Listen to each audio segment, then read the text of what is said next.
everyone. We are here with Kris Hefley, marketing consultant with the North Metro Small Business Development Center. And he's going to be talking to us today about a marketing plan and how we can use that and kind of what goes into that, getting that set up for your business. And he, like I said, is an SBDC consultant, so we'll be able to set up some appointments to go through this material one-on-one if that would be helpful for your business. So we're excited to hear what he has to share with us to kind of set that up for us today. So Kris, I will turn it over to you. Thank you for the introduction. Just by way of background, a long time ago, I used to be a kindergarten teacher and I actually ran a daycare center. So I know a little bit about that field and what things are important and what parents think about and all that good stuff. Anyway, we're going to talk about marketing your childcare, daycare, private preschool, whatever you are doing. And I'm going to walk you through a marketing plan template that I'm going to send to Hannah, who will post wherever she posts things, so all of you can see it. And then if you want to set up a time to meet with me separately, I would be glad to devote an hour in my appointment schedule and we can go over this stuff, because every child care center situation is different. So I think it would be better if we just kind of customize the session with you.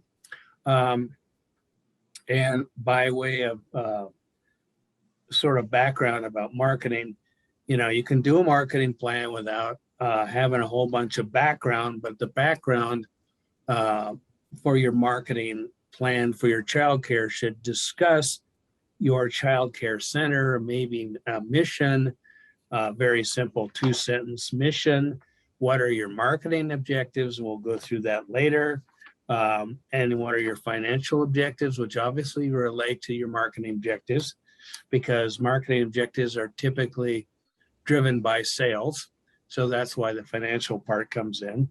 So think about the background and your mission, and then we'll talk about positioning, what's called unique selling position, which is positioning what makes your childcare center unique. So go through a background piece and then talk about, you can find some information about the market size. And there's national data on how big the childcare market is. There is a way to access the US Census and look at geographically how many daycare centers are in your zip code, that what might be considered a trade area. And we'll talk about what a trade area is. And then we'll talk about target market, unique selling position, doing a SWOT, which sounds really complicated, but it's not. And then we'll talk about your 3 biggest competitors, pricing and promotion, marketing objectives, budget, and what are you going to do at the end of the day to figure out how to market your childcare center. Okay, so let's talk about a target market. Basically, who are you targeting specifically? And it has to be very, very specific. And let's say, I'll give you an example of a childcare center I hypothetically created, which is called, really catchy, huh? ABC 123 Childcare Center. So ABC 123 is targeting a very specific group of customers, and they are middle class to upper class to income professional family. This group of families have both parents working and not have a lot of time to raise their child. That's why they need childcare. This group has some money for childcare, and they're willing to spend extra time to get a high level of childcare.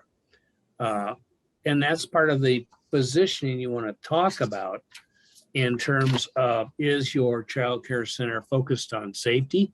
Is it focused on socialization for children? Is it focused on cognitive development, learning? Is it focused on all of those things? And do you have a technically educated staff in early childhood education or child development, and what makes your child care center unique, and be able to talk about that in a sentence or two so that parents will understand your value, because childcare isn't cheap. And so if you're charging parents a lot of money, which, they need to understand what exactly you're selling, what makes you different. All right, so we'll talk about that a little bit later. We'll talk about a SWOT analysis, which means strengths, weaknesses, opportunities, and threats. So basically what you do, you go through strengths, weaknesses, opportunities, and threats of your child care center. So let's say a strength is we have a great location. We have a great staff. We have some money to spend on marketing. A weakness might be we don't have money to spend on the marketing. Nobody knows who we are. We have no brand awareness. Okay. An opportunity might be we're in a great neighborhood. It's a growing neighborhood. It has all of our target market people that we're going after, and they have some money to pay for childcare. There are some businesses around that we could connect with and sell our services to businesses. And then we talk about threats. Well, the biggest threat, obviously, is you're regulated.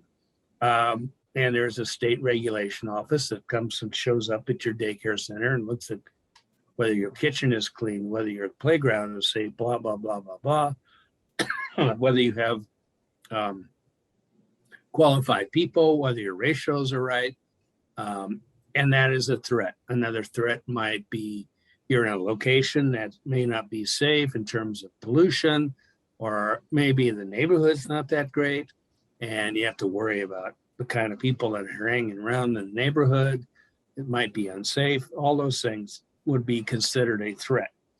All right, so who are the top 3 competitors in your trade area? And let's say you think about it in terms of a mile circle around your child care center, 5 miles around your child care center, that would be considered a trade area. Now, who are the competitors in that trade area? All right. And the other thing I think you need to focus on when you talk about a trade area, what zip codes are most of your parents from? So let's think about it in terms of 80% of our parents live in 3 or 4 zip codes around our center, or even in our zip code, like I live in Brighton, so that's 80601. All right, so you have to figure out that trade area by zip code. And you can look at the records of the parents, and hopefully you have them in some format that's electronic, and you could actually say, oh, well, we have 80% of our parents in 3 zip codes or 5 zip codes. That will help you later do some marketing, which we'll talk about in terms of marketing strategy. All right, so competitors. Top 3 in your trade area. And, maybe it's a competitor that's just like you or offers the same kind of school and philosophy and that sort of thing. And they may be, a few zip codes over. That's fine. They may be a competitor. All right, price and strategy. Usually with daycare, you have to be competitive, obviously.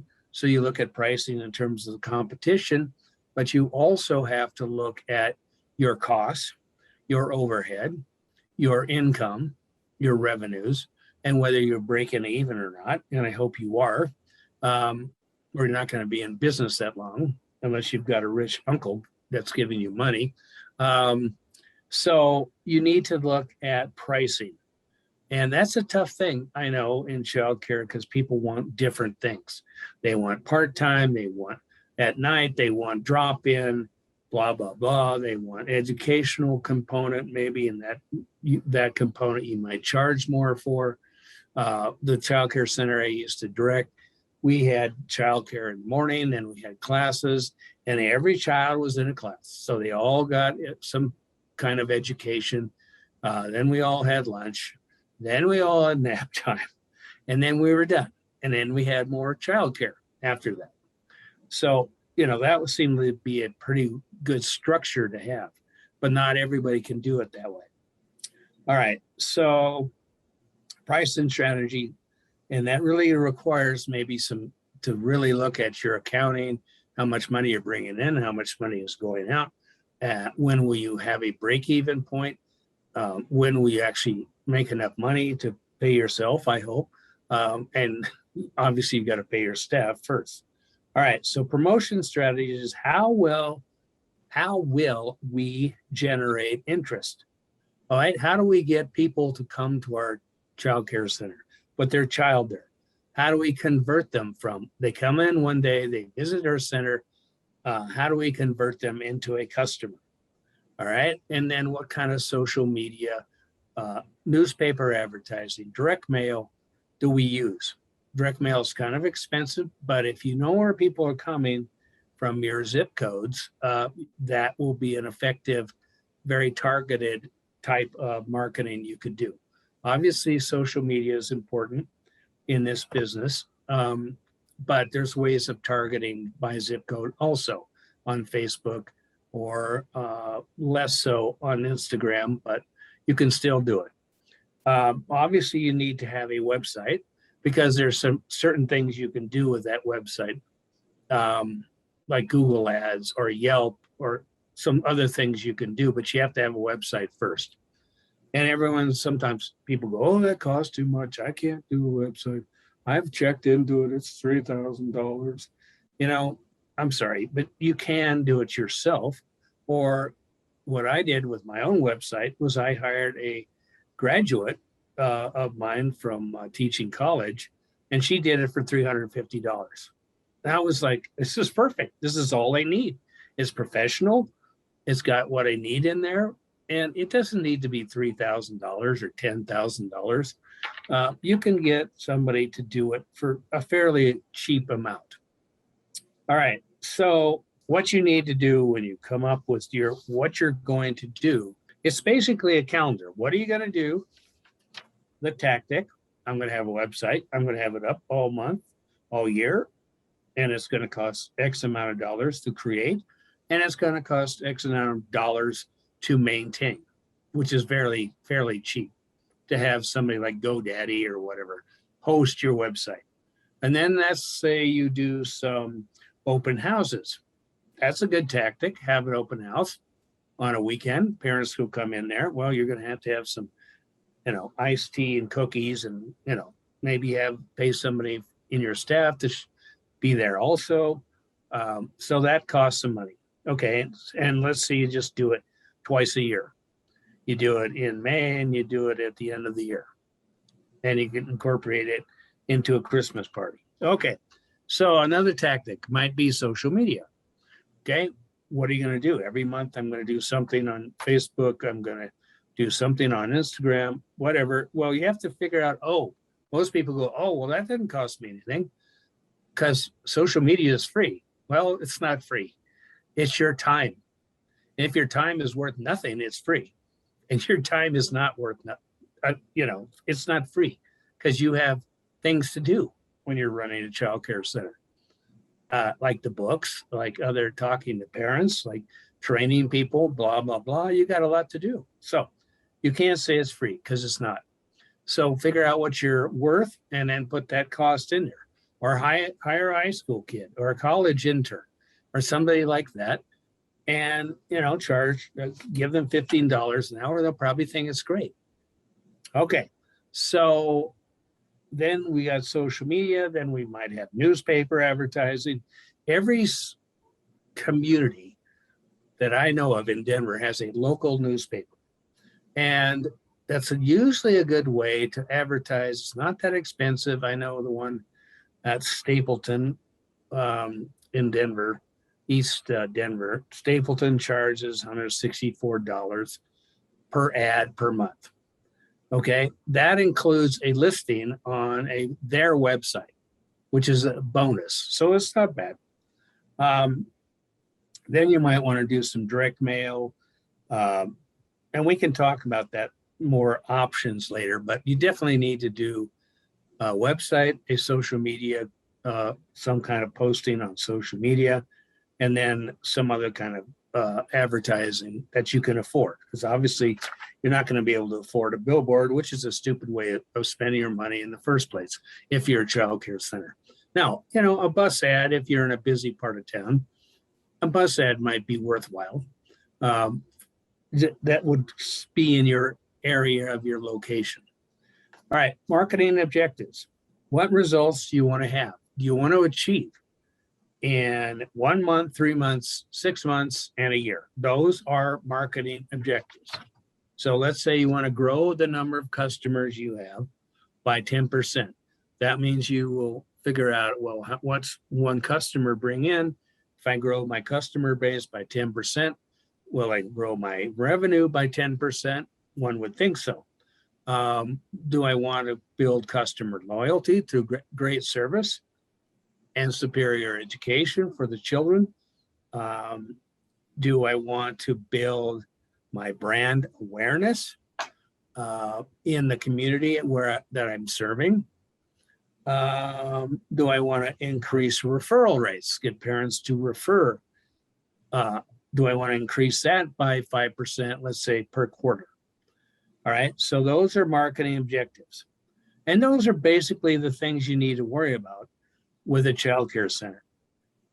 Grow the number of customers, grow the revenue, and be conservative. Let's say it's 5%, 10%. Don't say 100%, unless you're at zero. Then you might want to worry about 100%.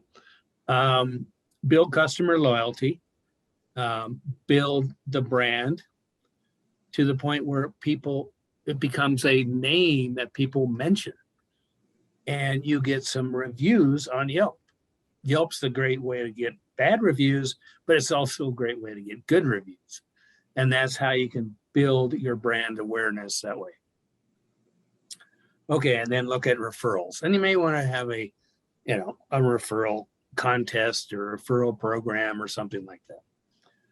All right. Now, the thing about objectives that we really have to keep track of, they need to be specific.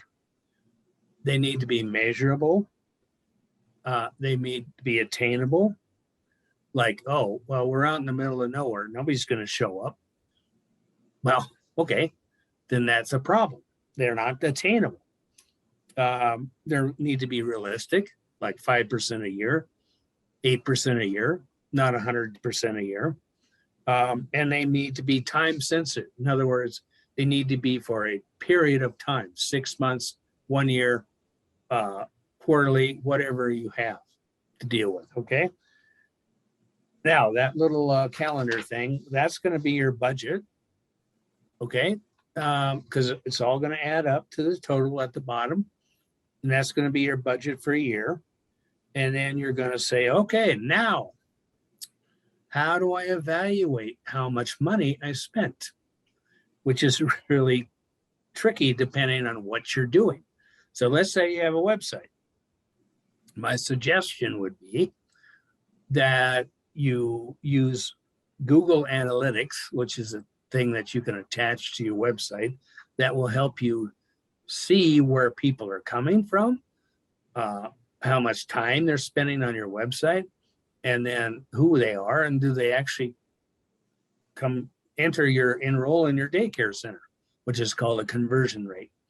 Okay, so that's what you want to look at. And also you need to keep track of, okay, am I getting people from Facebook? Am I getting people from Instagram? Google Analytics can help you determine that.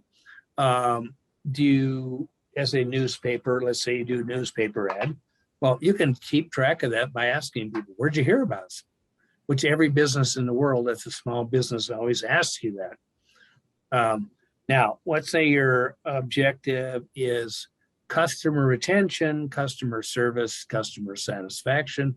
You can have people fill out a little card, and you can tabulate that and see if your your customers are satisfied with you. You can interview people. That's a little more complicated. But having a little card and asking them once in a while or sending out an email, that's fine. All right, that's your budget. And then what are you going to do? Well, this calendar will also tell you what you're going to do every month and how often are you going to post things. And you can come up with another little calendar for social media that says, we're going to talk about child illnesses in March. Okay, so that's what your content is for social media in March. We're going to talk about socialization, how kids become socialized. Now, you may want to do the same kind of thing on your website with a blog. So if you set up your website properly, you can have a blog. And then you can take some of that content and put it into social media as well. Because not everyone's going to see your blog. And not everyone's going to see your social media. So you can kind of repeat that stuff in different places. The other thing that is difficult with a child care center is having enough time to talk to parents. The parents come in the morning, they're in a hurry, they got to get to work. They may not have time to talk to you. All right. Then at night, they come in at 6 and they pick up their child and they're busy and they have to go home and they have to get dinner ready or they have to go do something, go, shopping at Target or whatever. And they don't always have time to talk to you then. And I always had a hard time sort of nailing parents down. Like, we got a little problem. I want to talk to you confidentially about it, blah, blah, blah. And sometimes I would even talk to them on weekends just because it was easier that way. But that will help your customer retention by paying attention to them. And, one of the biggest things I loved when I was in a child care situation, I loved being with the kids, but the parents drove me crazy.